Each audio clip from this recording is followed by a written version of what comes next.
We are. Hello. Hello. Hello, everybody. Chat on a Tuesday night. Yeah. Been a whopping 22-ish hours since we were last on stream because we decided just to do some Helldivers last night for fun.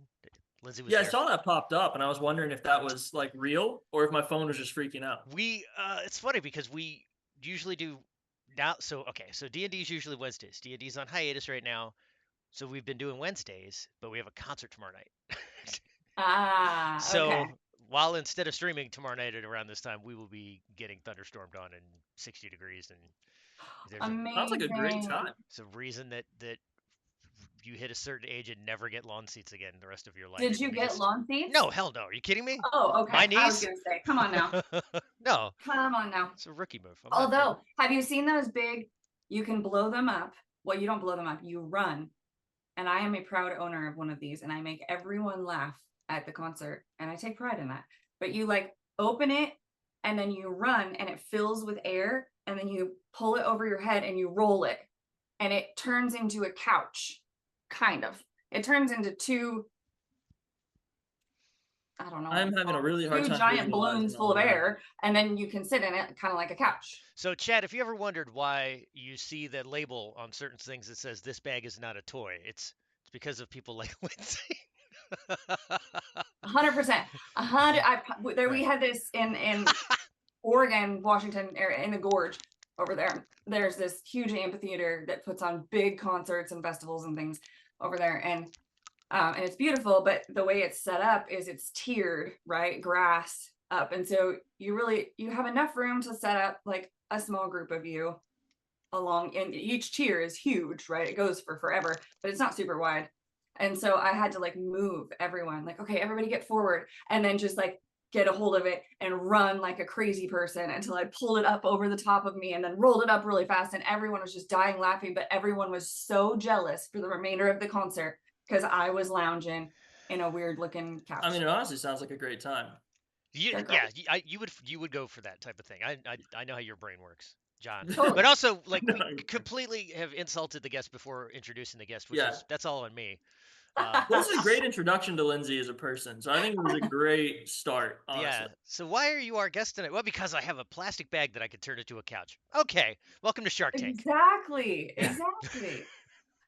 Well, thank you wish everyone for created joining it. us. We're very happy. We're excited really to be starting back up our fireside chats. Anybody who's been with us for a long time knows that we used to do these all the time. They're a whole bunch of fun. But we had a bit of a lull there for a little while. And so we're really excited to be back in the fireside chat schedule regularly. So we have today with us Lindsay, the amazing Lindsey Gray. She's one of our phenomenal volunteers here at the Innocent Lives Foundation. And so we're just going to get to know Lindsay a little bit today and also have some fun, have some drinks, have some laughs. It'll be a good time. So Nick is going to be running the stream for us. Hello. So check, fire off any questions or anything. Nick will be catching those for us. Yeah. And Lindsay, why don't we start off by you just giving us a little bit of an introduction into who you are and why you're volunteering for the ILF. Yeah, so I am from the Pacific Northwest and relocated over to the East Coast.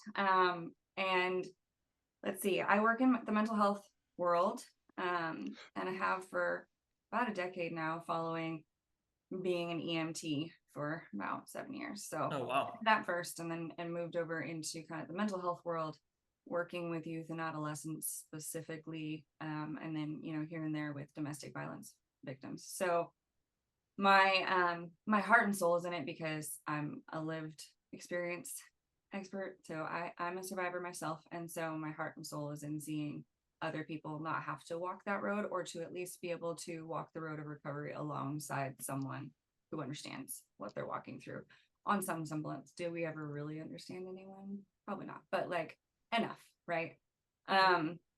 So yeah, I work as a peer and qualified mental health associate, and yeah, that's me. I'm a mom. And That's amazing. I love you dropped that at the end. I'm a mom. Like that's not I'm like a a mom. huge part of who It's you a are. whole, Yeah. well, it's not the professional side, right? So that was my professional side. My fun side is like, I love outdoor activities. I found it harder over here. Oh yeah. Yeah, because it like there's just a lot more people.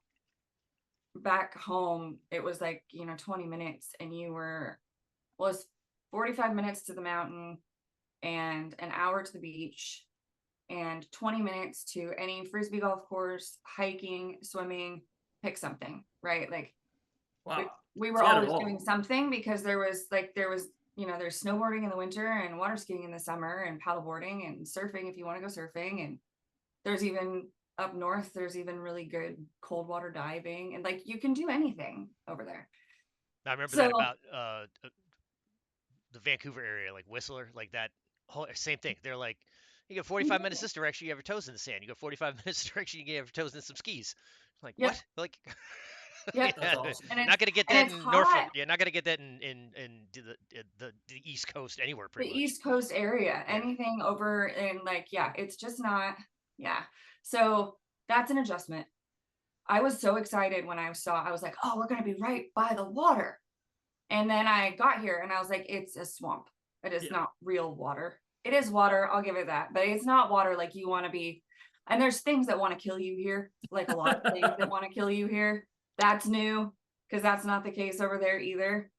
Like we had rattlesnakes, I suppose, but you kind of have to be looking for them, and they're only in the eastern part of the states. They're not in the western part of the states where I lived, right? So you're not gonna have, like, we have gardener snakes, I feel like but we they're should. not What if we harmful. if we did a map of the U.S. Uh-huh. and if we did a Everything deadly's over here. no, I think if we did like well, yeah, but if we did like topics, like if we broke up the United States just based on the conversations we have during fireside chats, Oh like yeah. what would it look like? The whole Pacific Northwest would be like outdoorsy fun, and then like Only half of it has snakes. oh, right, well then you get down to like the Yeah, and Arizona, that's New it, right? That's Mexico, what and you you're got. like aliens, and then you come over Yep. here, like everything's trying to kill us, and then yeah, it's just it would be interesting just to sort of see what the It Have sounds ILF. like you you got to guys make heard that of the happen. Post it to the assassin data bug? Reddit. Have you heard of the assassin bug? It's No. a thing. We have them here. Of course Hold on, we I'm do. pulling this up. Assassin bug. An assassin bug. I don't know Yeah. that you're gonna get that if you Google it. I don't know that you're gonna on the first try get what Liz Yeah, is no, I going got for. it. OREMT is its official name. Yeah, I will never call it that. I will always call it the assassin bug The because that's assassin much bug. cooler. Yeah, I think But that. they That's don't look, crazy. hey, they're kind of cute. They Yeah. don't look terrible. They kind of remind me of like somewhere between like a walking stick and a praying mantis or something, right? Like they have kind of that look to them. And they can be very small. And one of them fell on Luke's shoulder while we were outside last summer. And we were looking at it. We're like, oh, what is that cool bug? Oh my gosh, that's so cool. I've never seen anything like it. They're deadly. These little monsters kill people. Right? See, that's what I think people don't understand about Florida. So coming from Florida, everyone's like, oh, well, that's amazing. You live in Florida. You must love it. You must go to the beach all the time. No, Florida's a swamp and everything is actively trying to murder you. It's Everything. just like mini Australia is all it is. Right. That's exactly what it is. Yeah. It's ILF. I'm terrible. afraid to go outside, and I love the outside. I hate being inside, but I'm afraid to go outside because I'm like, everything's gonna kill me. It's out to get me. It's ILF It's Fireside Chat. Come for the protecting children online. Stay for the assassin bugs. Yes, this Yeah. the is. assassin bugs and the pollen. Oh no, don't even. Yeah, I don't know why they sell cars in any color other than If yellow. if the bugs don't kill you, the pollen will make sure you can't breathe anymore or see out your eyeballs. Like, what the heck? It's there to That's so slow your weird over cardio here, so you you can't. guys. Yeah, slow your cardio so you can't outrun the bugs. No, we don't have Slow asthma. your cardio. Just make you out of Right? breath all the time. It's so weird. But yeah, yes, I do very much miss the Pacific Northwest. I think that's obvious at this point. But that being said, outside of outdoor stuff, tattoos, live music, which there is good music here. I will give it that. There's good music here. So that's fun. Pros and cons, right? Huh? Is it pros and cons, right? Pros and cons. Yeah. Yes, pros and cons. So Have you? mom outdoors. Has it like easy, difficult, complicated? Like what? How would you describe like being able to? Were you able to take your mental health coaching Mm. and how easily does it travel with you? Were you able to still Yeah, so client base and luckily, okay, as a coach, right? So I have certifications in several different things outside of, but I function as a coach. I don't tend to function under any of those umbrellas, and that's for a reason, because as a coach, you're not certified per state. oh Yeah. So that changes the ball game. And it changes the expectations a bit, which is good. I like being able to connect one-on-one with people in a personal relationship, more like a mentorship. And coaching allows that. That's something that you can ethically function under and as. So it was easy. I do a lot of everything online. So I actually have had clients all over the world. Time zones gets kind of complicated, but I have had clients from all over the world. Time zones, Because of John. that. Time zones. Time I know. zones, man. Yeah, I was gonna say anyone just before we went live, we were talking about how we screwed up the meeting invite because of time zones. So And I even learned something about time zones from you just now. Like I have to have, the computer must auto calculate time zones. So the best thing that I ever did was sign up for a calendar app or program so that I have my time zone, they enter their time zone, and it just figures it and it out. does the math. You know, that is it. And we all end up with the appropriate link to the appropriate time, and that is the best thing of all time. Time zones are fascinating though. I think it's something that, like, when you think back through history about some of the things that humans figured out so early on. Mhm, And for example, time zones were a key factor in positioning during naval navigation. mhm. And like today, still, we like fumble around with them. But hundreds of Right. years ago, they were like mastering them already and charting out their way across the world. And we're just Right. like, I can't figure out EST and EDT. Right. Well, yeah, and for planting and farming and all the different, I get it. But now we do everything on a computer anyway, so Yeah. whatever time the sun goes down is relative. No, so it's really interesting you bring up the difference between like certifications and being a coach. Because when I hear coach, and I think for a lot of people, when you hear coach, it means a lot of different things. So if you had to kind of distill it down into what it means to you and for your clients, like how would you explain it? I explain coaching as being in a perfect world, okay, a good coach should be someone who has the knowledge and education similar to that of a counselor. I say similar because obviously if you went through your entire master's degree, you're going to go ahead and get certified as a counselor. It'd be silly not to. That being said, when I say similar, I mean continuing education. I mean put your time and effort into exploring. So there's the knowledge and the education behind it, but you should function as a mentor and as a friend. And that allows you to have a different level of companionship for someone, but also coaches also by definition should be more focused on forward movement and looking forward. So when you're looking at, like, the history behind coaching is kind of interesting because it really comes from like sponsorship and a 12-step kind of idea.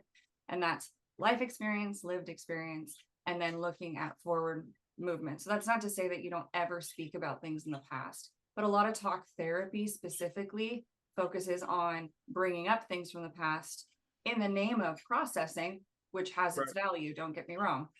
But I think it's also important, and particularly with anyone who has issues with addiction, trauma, PTSD, any of those things, right? You're kind of running a danger factor moving back in time and reliving experiences. So moving forward and focusing on forward, sometimes you have to revisit topics and how you've transferred information from your past and into your future, but we really try and avoid reliving and retelling of stories particularly when you're not ready to. It's one thing if you've healed it, but if you haven't healed it yet, you're not ready to retell it. So that's probably one of the biggest differences is coaching should be moving forward and it should be client led. So if they don't want to be Makes a lot of sense. you just don't do it. That makes a lot of sense. Don't want to. I appreciate the breaking it down because that helps me clarify in my mind. Unfortunately, one with limited qualifications that go into coaching, I wouldn't be surprised if we see a lot of things kind of start to set rules and regulations on coaching going forward, just like they have in peer support and other things to maintain a level of excellence and have accountability. Because unfortunately, there's a lot of coaches out there that don't necessarily have the education factor, and you run the risk of doing damage when you haven't. But there are also a lot of coaches that are quote unquote life coaches or career coaches, and they may be focusing on, what's your health journey look like? Or what's your, how do I coach you in building your business or something like that? And your risk factor in that is much different than if you're dealing with someone who's experienced trafficking per se, and you're diving through PTSD issues and trauma that's significant and navigating mental wellness. It's a whole different ballpark of coaching. So it becomes more important to have I think higher level of life expertise. coach is one of those things. Like, I don't know, Yeah. it's a very broad Mm-hmm. term. Like, I feel like I've definitely been at like business networking meetings. Somebody's been like, "Here's my card. I'm a life coach." I'm like, "Bro, you're 22." Like, hold on. Right. Yeah. Like, hold on a Right. second. Yeah. You in not I'm not knocking. Look, there are a lot of knowledgeable 22-year-olds out there. Totally. Let me not broad brush, Totally. but yeah, but life coach just as a what's your qualification? I made these business cards on my printer last night. It's not your qualification, right? Right. You in your bio mentioned something, and because you used the word a couple times already, which was mentorship. Mm. And in your bio, you said that just I just want this for clarification. This is my Oh, yeah, go for it. where you said like also Charlie says hi. He's wherever he is. My old deaf cat who loves Lindsay Aw. to tears. Uh, is that um, mentorship has been, I think the term is like removed from our culture. Is I think how you worded it. Is that was that intentional? Like what? Give me like the overall feeling on that because I feel like that's something that we could definitely Dive into. pull. Yeah. There's layers to that statement. There's layers to that for Okay. sure.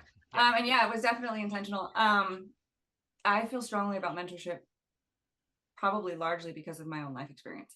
Um, I had some great adults in my life growing up, some great people. I also had some really horrible people, but I had a intermixing that I would consider.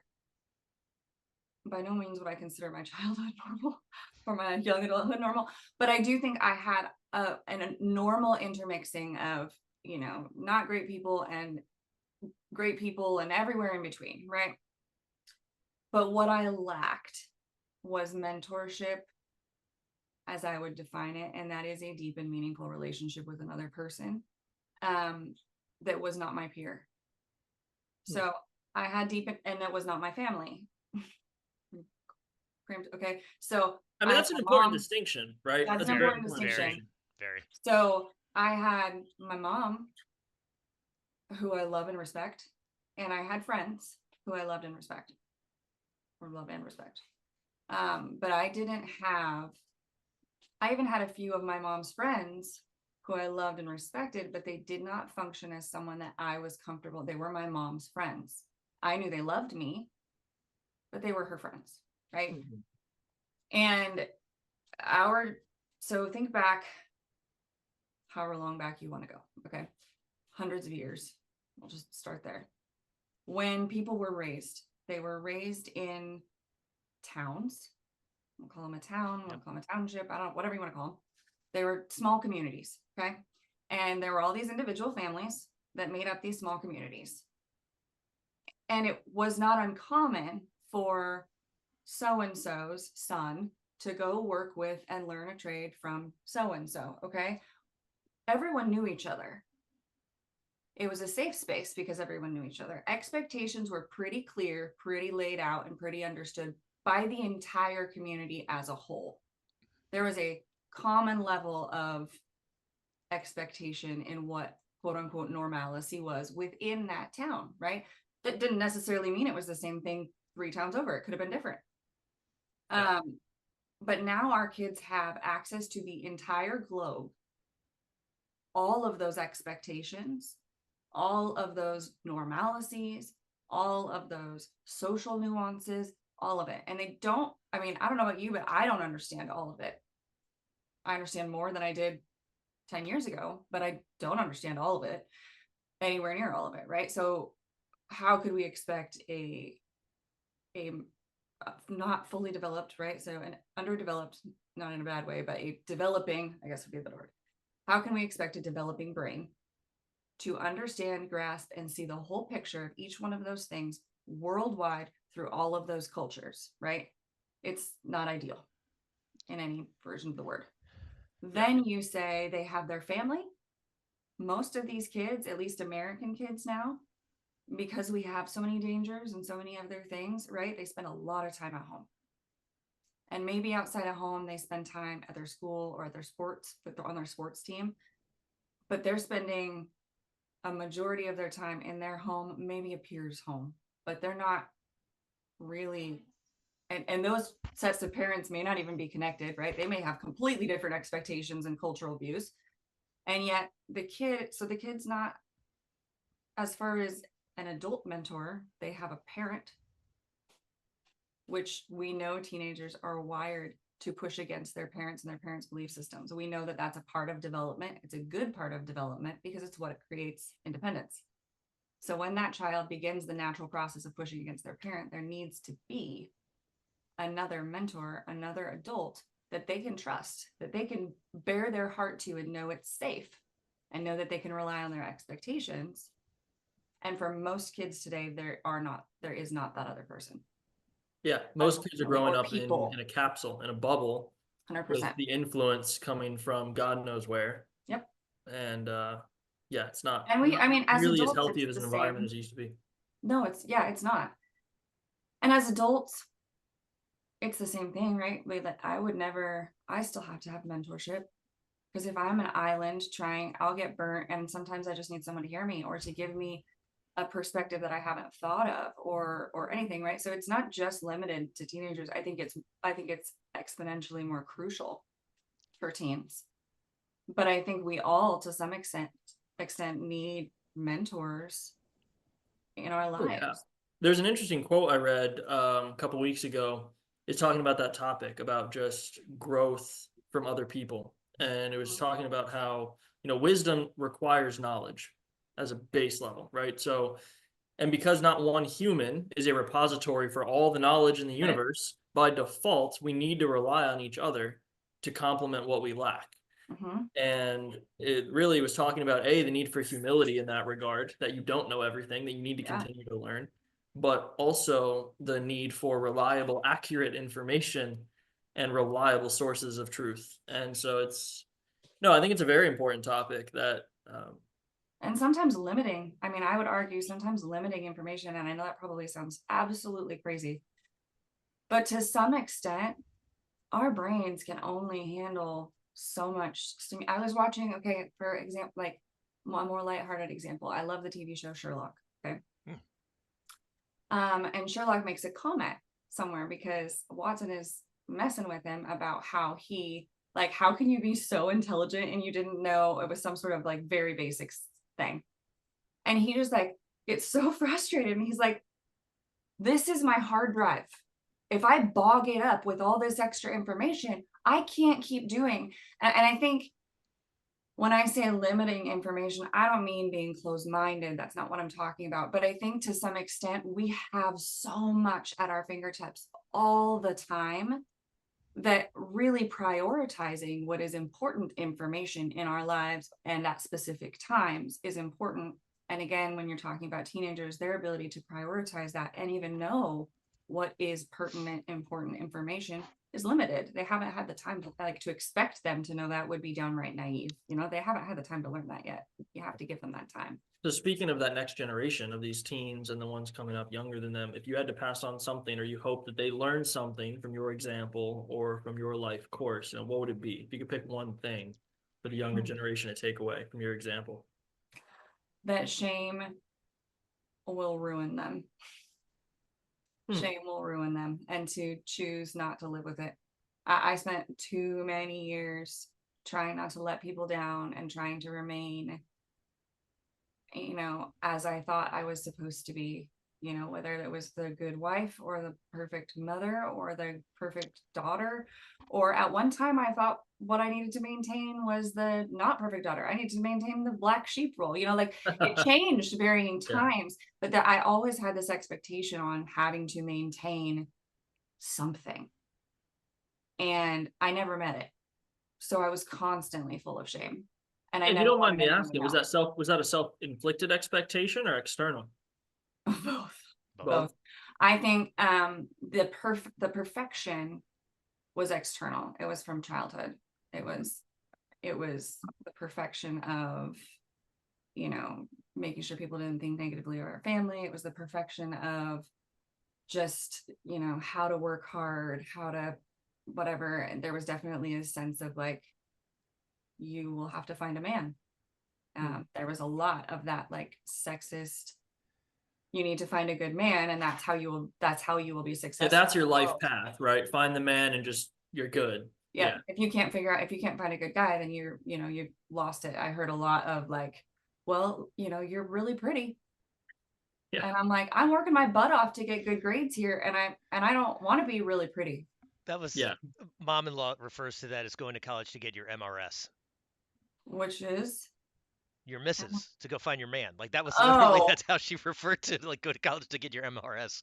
I'd say, and all of us are like, what? What? Like, What are you talking about? What's an masters MRS? I'm putting them in. Yeah, exactly. Right. Right. My wife was What? smiling. She just turned over. She just said, that's what her grandma used to say. That's exactly it. That's exactly. It was exactly a lot. And I remember the shame, because I grew up in the church, right? I don't know how many people have asked or had to ask me like how I ever went back to it, because there was this expectation that it was like what you wore.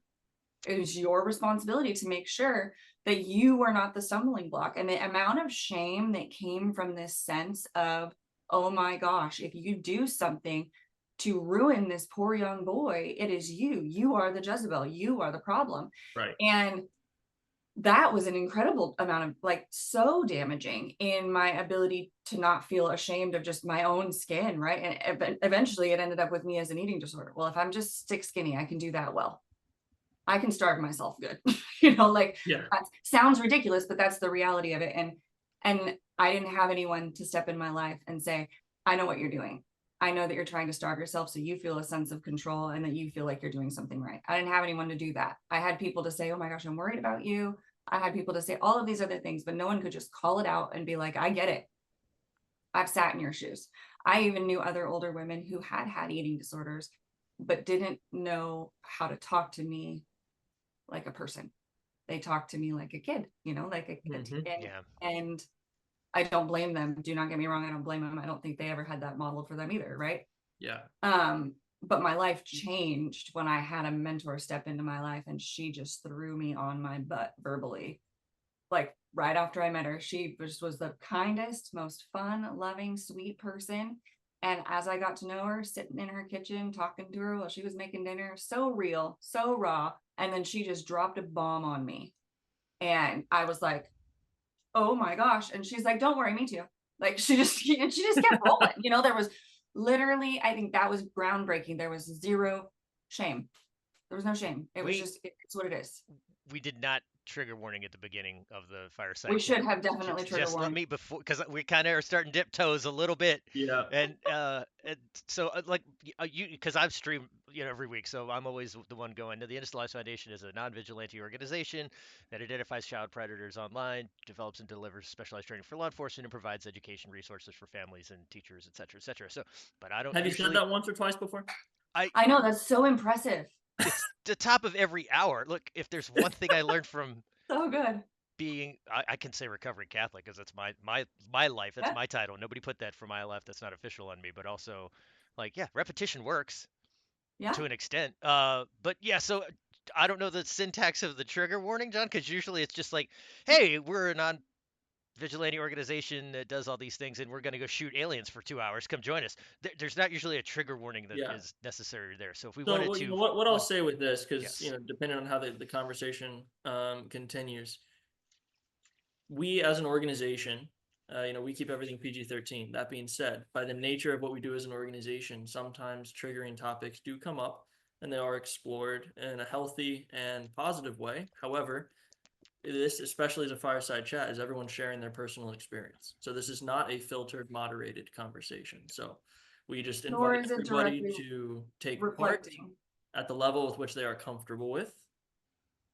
And we apologize in advance if anyone is triggered as a result. That is not our goal. Well said. Well said. Very well said. We are as scripted as we are formal, as you can tell from the dress code.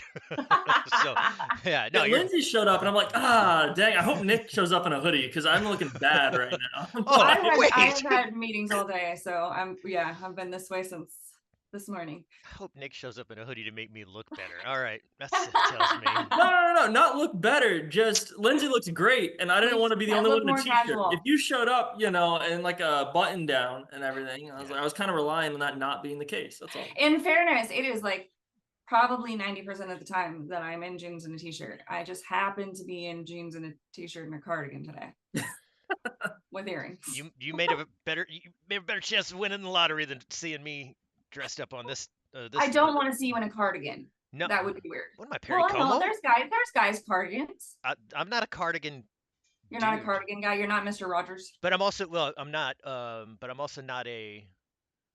Gotta wear a Malort shirt. John and I have a long-standing battle all over Malort. Yeah. So, there's the jersey right there. I had it on standby. I knew it was going to come up at some point, and I had to have it on standby. But I didn't want to derail the conversation by having it on at the beginning. Very well done. Hold on. Now that it's already been broached, I might as well throw it on. Okay, Yes. now you get it ready. There we go.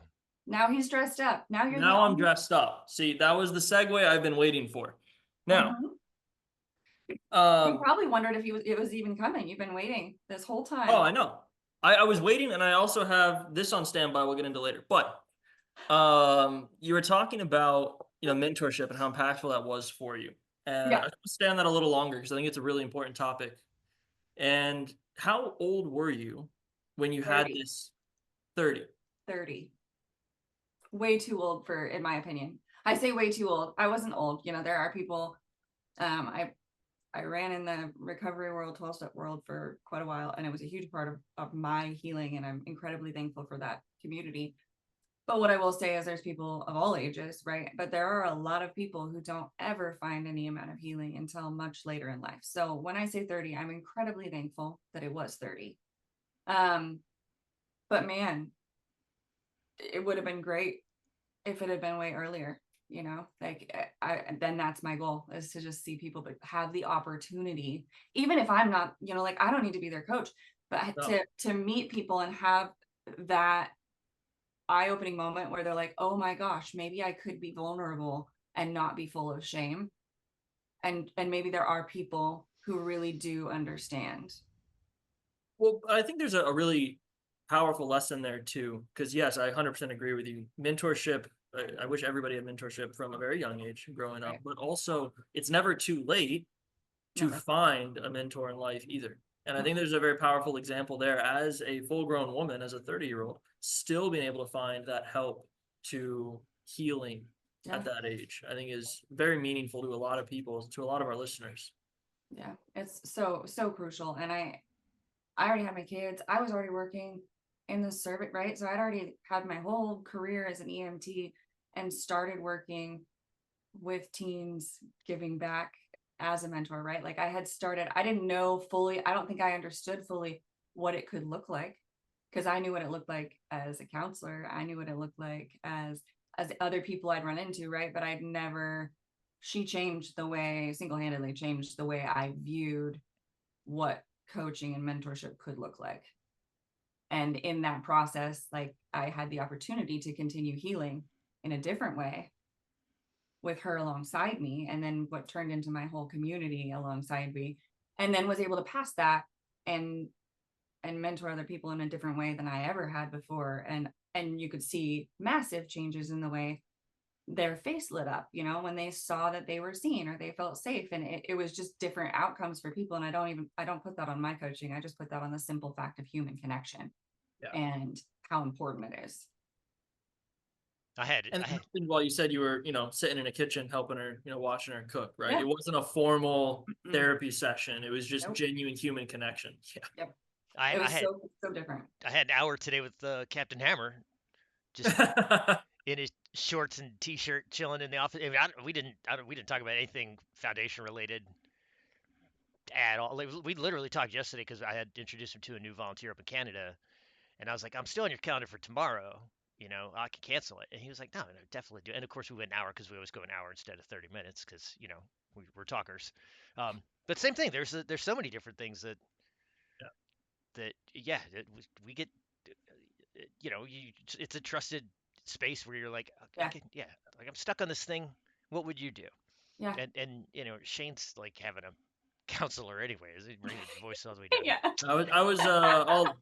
I was very, very blessed to grow up with Captain Hammer, aka Shane, aka Dad, as my dad. Yeah. Yeah. Cause he is so like, just brings a calming Yeah. environment and like open environment. There's something calming, but then also open and just honest and vulnerable about. And when you're met with someone who's honest and vulnerable and open, it's almost impossible not for you to immediately be like, oh, this is a safe space for me to be that way as well. Right. But it doesn't tend to feel that way when you go into a counselor's office. Not that I haven't experienced great counselors, but ethics on their ethics board tells them that it can't really be that way because they can't share anything, right? And so they have to maintain that. And that means that when you walk in there, you sit down and the eyes are on you. And that is a different level of pressure. It doesn't feel the same. It's So, not bidirectional or communal. I think is a word that you also yeah, that you use you know, that you're a big fan of, which is like this. Like we were mhm. like, we have 11 questions. Yeah. You have a better chance of walking outside and getting hit by 7 buses than you have a chance of us asking 11 questions. Because this is just it Yeah, you for us. banter. Well, Yeah. you know, it's interesting too, because like we pinpointed a couple questions, but we've been answering them as we've gone, haven't even had to ask them, right? I mean, I think one of the questions was, it is, what change do you hope to see in the world as a result of your work? I think at this Hmm. point, everyone has a very clear picture of Yeah. what Yeah, you hope to see change in the world as a result of your work. totally. Absolutely. It's so, yeah, shame is the big one, I would say. And I love that, like, before that's been my focus, is dispelling shame. And then Abby wrote her book and I didn't know anything about that before I came to be a volunteer, and was told, go read Abby's book. And I pick it up and I'm like, of course it is. And what's truly amazing to me is that since we all learn so dramatically different, right? It's like a case of same message, different messenger, right? I Yeah. say this all the time to parents because they're like, I have told my kid that 700 times. Why now? Great question. But we're all that way, right? We all have this weird, I could have heard something from 500 people. And the moment Jamie, who is my mentor, the moment she said it, it made sense to me. So, and it wasn't the fault of anybody else having said it before. It was just that the way she said it clicked with me. And shame can be talked about over and over and over again. Brene Brown is a shame researcher. We all know Oh her yeah. name. Yep. Published everything. She's incredible. Okay. But someone's going to read Abby's book and have already read Brene Brown, and something's going to click from Abby's. Right. Does that mean that a whole bunch of people haven't read Brene's and have that click? No. Right. Peterson also does a bunch of stuff on shame, but there's so many different people studying, and that topic is huge, but it will only resonate with the right people when the right people say it. So it's just it's a cool For the thing same reason, there's thousands of genres of music and Oh subgenres yeah. and very specific Oh, God, we Absolutely. did nuances. just talk about that for an hour when we were at physical Yeah. therapy earlier. Um, So it's funny that so you meant so Dr. Abby Morano, who is Work in Progress is the name of the book, yeah. and same thing. I read it too, and I was just texting, like I would type a sentence and be like, "Get out of my head," Yeah. and she would write back. She was like, "Yeah, I wrote it. How do you think I?" I'm like, yeah, but it was interesting because like I didn't get the proper parental figure until my stepfather was in the picture. My biological father was a mess, and reading the first part of the book where she just rips the band-aid off and is like, Right off. this is horrible, like everything I'm going to tell you, you may judge me, but also I need to say these things because the whole thing is how you transition from shame being negative to recognizing the empowerment that I literally that was like, oh man, like my dad kicked down the bathroom door to yell at my brother and threaten us, and she's like, yeah, we went to and so it was that, you know what I mean? It was It's just like, that. yeah, you have somebody else that you can. It's not the we turn the light on and interrogate you Right. feeling. It was.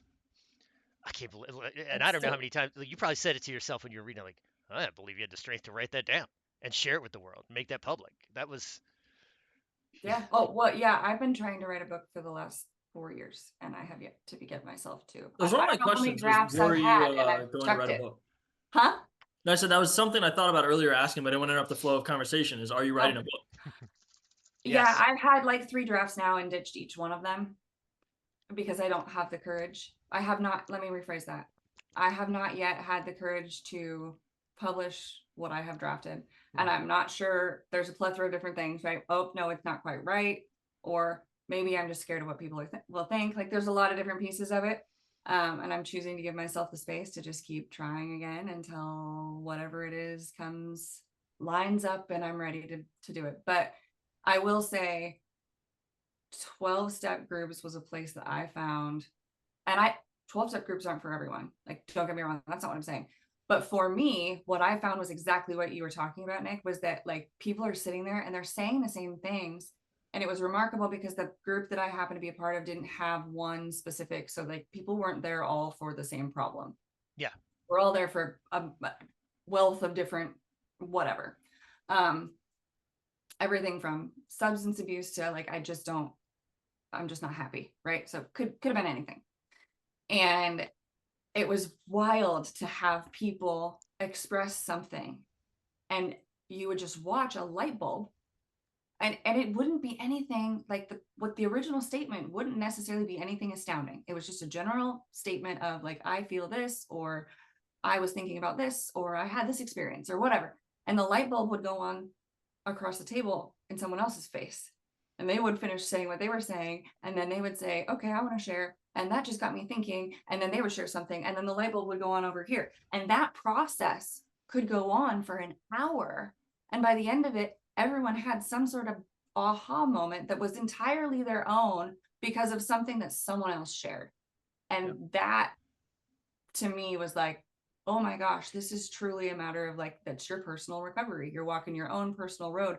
But there's these moments that your brain is ready to tie things together and go, oh, look at that. Or, oh, this is inspiring. Or, oh, I hadn't thought about it that way. And that goes back to that like communal, it's that moment of just learning from each other and growing with each other.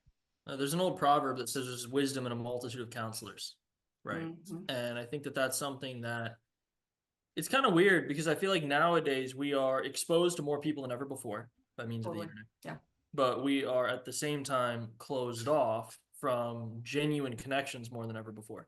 So it's kind of this weird balance because there is benefit in the internet. There's benefit in observing people's shared experience. There's benefit in forums. There's benefit in a lot of these different things. Right. But I don't think any amount of that will ever replace, at least in my opinion, sitting across the table from somebody and sharing a meal. No.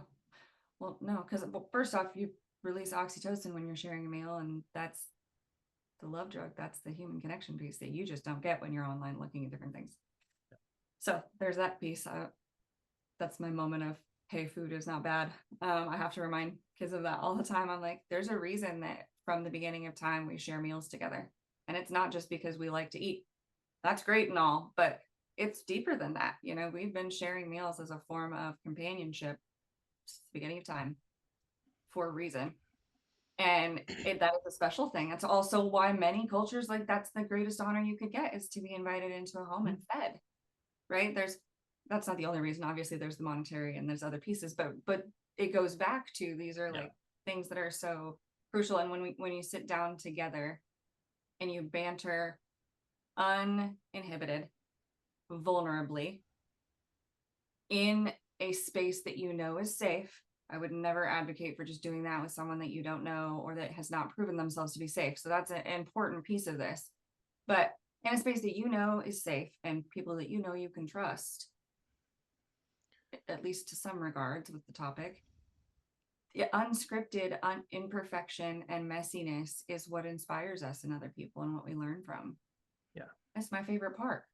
That was all the other conversations are boring. Yeah, we used to do it all the time when we would host rehearsal for the band, and we just did it this past weekend for my birthday, which was like, hey, bring your guitars, but also like get here at like 5 because I'm firing up the barbecue grill and we're gonna sit around and we're gonna chow down and then we're gonna play music. There's like the most communal thing, two things that you could think of. 100%. And then for the longest time, I was telling somebody this when we were at PT was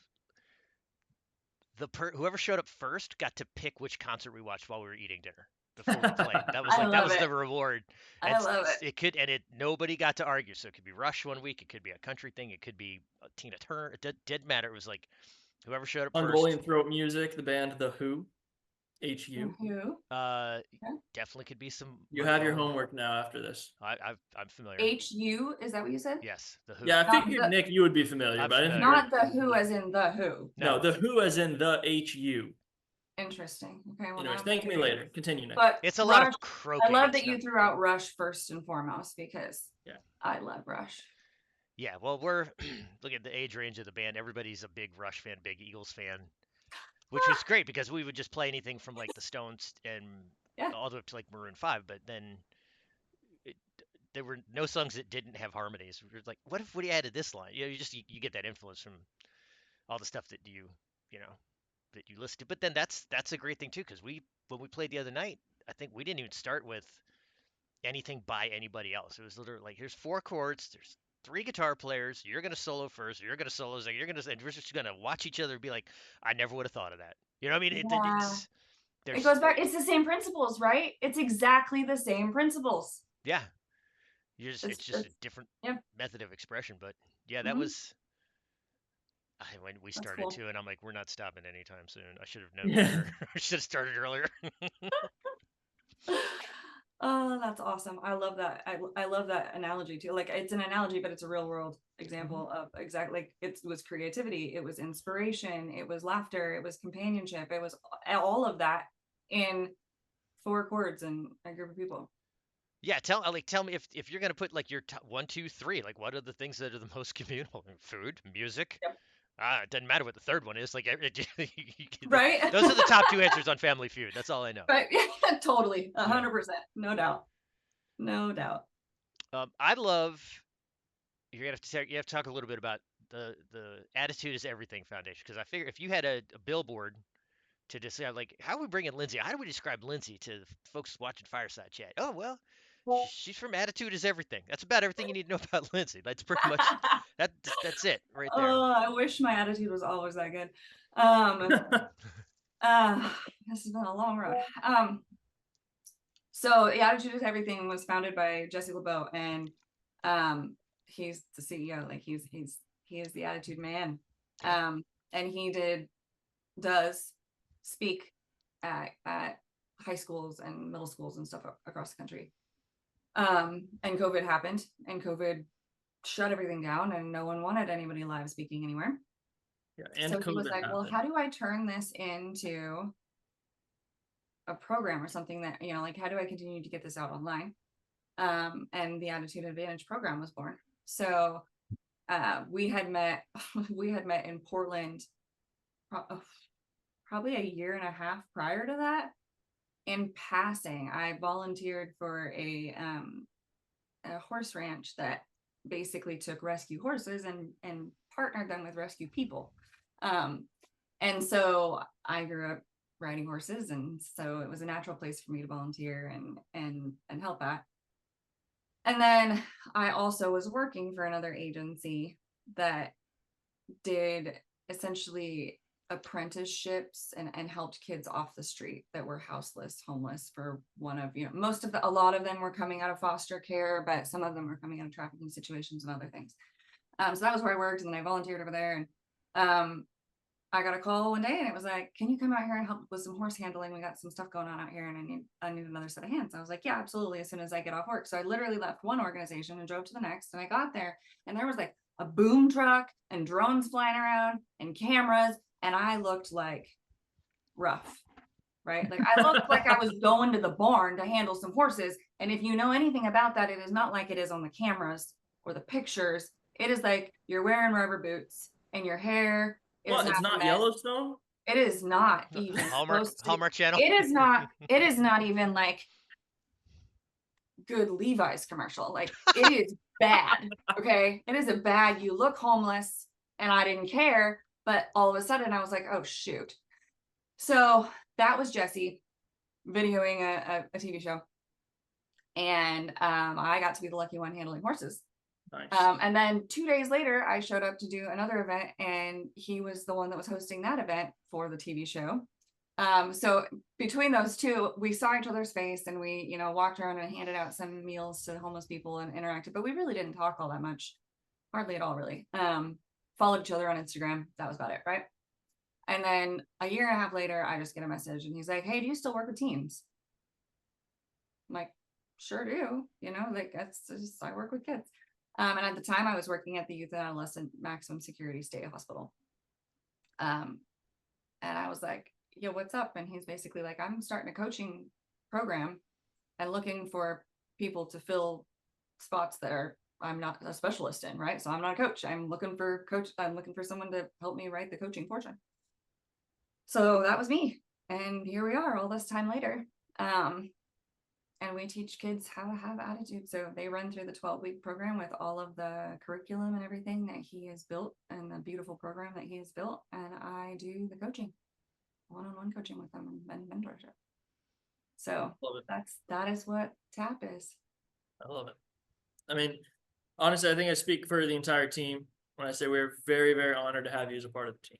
Okay, It's a privilege to have you here, and you've been a phenomenal addition, not only just to the skill set, but to the attitude of the ILF. So thanks, guys. thank you very much for being I here. And it's try. what I love about talking to you is like every 30 minutes it'll drop a fun fact. It's like a whole nother avenue. It's like, oh yeah, and I horse handle. Anyways, back to what we were talking about before. Yeah. I may or may not be And a couple of ADHD. books, you know. Yeah, I'm definitely ADHD. So I have tried and semi learned. I wouldn't like, I would say, what is that term? Master of none. Oh, jack of all trades, master of none. Yeah. That is definitely because then I lose interest and I hop on to the next thing, right? Yeah. So it's just, As a fellow ADHDer, I always tell people my hobby is hobbies. In fact, Totally. to share this with the class, I've decided to try to improve my handwriting. That's my most recent thing. Fantastic. Okay. Yeah, so I printed out a bunch of worksheets and bought some writing pens, and I've been going to town. Lindsay, I can't even make this up. Like, we for a while, because we did the barrel pick and we've done some things that with the bourbon and whiskey communities. John was doing tastings, and so you basically do like a flight, and then John, because John, don't let anybody know this secret, he's really 4,000 years old, is that he knew everything about the mixture, about the distillery, about the history of the distillery. I just got to experience this the other day. Yeah. Good. Okay, so he did that with us with whiskey. Yeah. And then did the same thing with Pokemon. Like, that's how this guy's wired. Like, and immediately, like, right between the age of like of me and B, who volunteers with us too, and so he just pivots. Like, old guy conversation, cool. Old guy conversation. Young person conversation, young person conversation. Like, what is happening? Enjoy, because you can't sit still. You can't. Your brain has to pick up a new task or a new direction, or else. And then you hyperfixate on that. You learn every detail you could possibly ever need to know, which is far more than my brain hole actually needed to store. And then I'm off to the next thing. It's a problem. Speaking of mentorship, you know Aaron. We love Aaron. Aaron's the best. Anyone who's been following the channel of ILF knows we love Aaron. But it was a really funny experience for me. So I had never done any sort of talk therapy or anything like that growing up. I'd had different mentors. I'd had different, leaders in my life, but never specifically that sort of a space. Environment. Yeah. And so when, I've been with the ILF now for a little over 5 years. And so as an employee, especially, there was, of course, that mandated wellness. Right. So I started going to this wellness thing, and not that I thought it was, useless. I just thought, like, I don't need this. Right. This isn't really like what I need. Right. Totally. Like, yeah, I'm checking the box, right? I'm like, okay, it's that time of the month, check, move on. Right. Yep. But what was really funny is, well, one, I really started to enjoy it because I just got to take an hour and hang out with Aaron, which was great. Yes. But as time went on, it was really, really funny. There was one session, she goes, "You know you're ADHD, right?" And I was like, "Am I?" She's like, "Well, I can't, I'm not your psychiatrist, so I cannot diagnose you, but you might want to get to So there's that. this great chart, right? And if you have so many of the markers, you know, she's like, you've got all of them. I'm like, oh, that's so cool. So she You're was like, like, I won. I bingoed. yeah, I checked every single box. So she was like, well, I encourage you, check out these resources, see if you resonate with this. Mhm. And I started reading it. I'm like, oh, this is awesome. It's like reading an autobiography, right? Mhm. Yeah. And it was just really interesting to me because I would have considered myself, and I still consider myself, a relatively well mentally adjusted person. Right. But it was a really eye-opening experience for me. It was everybody needs therapy. And whether you want to call it therapy or not, Right. everybody needs someone that they can Mhm. be in a space with. They know it's not going anywhere and they can just talk. And that's Yeah. really been the theme of this whole conversation tonight is just we need other humans Mhm. that we trust and that we know have our best interest at heart. Right. And that feels like the most simple statement of all time, but we tend to just not act on it Mhm. constantly. Yeah. How many people, like, you see them online, you see it when you go over to a friend's house, right? They clean their house right before you come. Yeah. They put it all in order, right? That's what we do. Yep. Yeah. Our entire society has been trained to put everything in order before you welcome someone into your Well, yeah, space. because it can't look like anybody lives in your house. Right. Or at the very least, you can't look like you don't have it together. Yeah. Because then you wouldn't be a successful adult. You would be an irresponsible adult, right? So we're trained from a very young age. Oh, okay, we're going to go out in public. You better be on your best behavior, right? Like, this really does start very, very young in very simple things that I don't believe, honestly, any harm is meant in most of these things. No. But what it does is it creates a culture where we don't tend to welcome each other into our ugly, honest, raw space very often. Judge Even first. yeah. And so having that therapy, having the counselor, having the mentor, having the coach, having the whatever, it doesn't really matter. Whatever works for you, and different things work for different people. And honestly, as someone with co-occurring issues, it's not one thing that works for me. It's a No. plethora of different Just things, sample all it of all. them, right? Yeah. Because I'm an ADHD. I need talk therapy, and I need a coach, and I need an art therapist, and I need some sort of physical activity. And all of those things are important in little bits and pieces. And all the common denominator, though, in those spaces is honest, raw, open communication that is in a safe space. And so it can look like lots of different things, but you can absolutely be a well-adjusted adult and still need to have that space for yourself, We or it's go crazy. we may need to just pivot from fireside chat to just hot mess because I think that's all of us right now. I wish Collectively. that was my mentor's favorite thing, was she would come, like, she would catch me in like a downhill spiral of some sort, and she'd be like, are you ready to get out of your dirty pee pants, or are we just gonna sit in them right now? Because I'll sit with you. And I'm like, no, I'm sitting in my dirty pee pants. And she's like, okay, I just needed to know if I was That's sitting. fine. I just got to get my mindset right. Yeah. Yep, I just have to know which way we're going. Are we getting up and out, or are we sitting here for a minute? Yeah. And that was huge, like, that was groundbreaking to me. That, and I would walk in every week, and I would come in the door, and without thinking about it, someone would say, normally her, would say, how you doing? And I would always respond, I'm good, how are you? And she, at one point, turned me around, she just looked at me, and she goes, turn around, go back out the door, and try again. And I was like, you're right, I'm a hot mess and I'm pissed. And she's like, okay, All right, great. great, Yeah. we got started. Let's go ahead and change the attitude. Such I'm like, a difference. okay, fair. Just such a difference that Yeah. that's Yeah. something. So fun fact, it's 9 o'clock. That was an I know. hour. That was Like, an hour. It right. flew. Felt like 3 minutes. Yeah. Which we knew was going to happen, which was, like I said, that's why we weren't going to get to 11 questions. We did. Yeah, so everything's been answered that chat has been posting over the course of the last hour. Do you want to talk a little bit about the project that you're working on, something that you're really proud of, something that you want people to know about, so we can, and maybe how they can help support? Sure. That's a great, you threw me off guard on that one. Of all the questions, this is the one that throws me. Here, I'll buy you 10 seconds. The Innocent Lives Foundation is a non-vigilante organization that identifies anonymous child predators online, develops and delivers specialized training for law enforcement, and provides education resources for families. You can find out more at innocentlivesfoundation.org. There you go. Beautiful. Damn.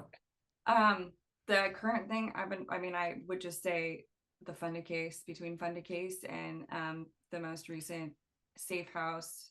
So funded case with ILF is huge, getting those cases funded so that we can continue the work that we do because everybody's volunteer. So it's necessary.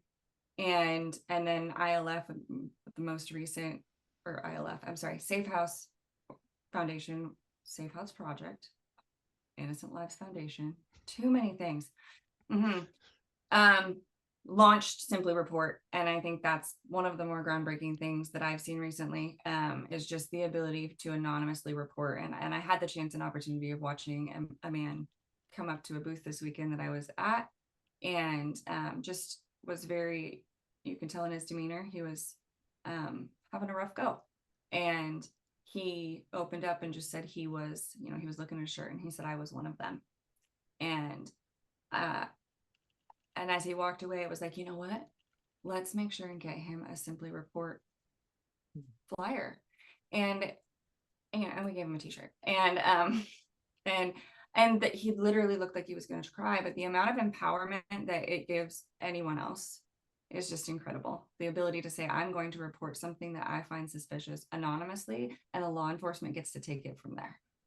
That is, I mean, it's helping law enforcement because it makes it easy for them, and it is helping other people. And so I think just getting that into the hands of people who don't know where to go with things and don't know what to do and aren't sure if their tips are valid and they don't want to get made fun of, talk about shame again, right? Maybe they don't want to talk to an officer, all of those different things. They don't have to, and they still have the ability to put a report out there and know that they're making a difference. So, yeah. I love it.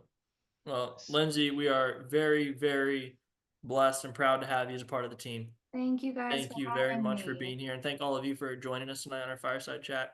And if you missed it, that's okay. This is all getting posted on YouTube. You'll be able to go back and watch it, get some clips. And I have a feeling we'll have Lindsey back again. So don't worry, we'll have a part 2. Thank you guys. But thank you guys very much for being here. Thank you, Lindsey. Bye. Yeah.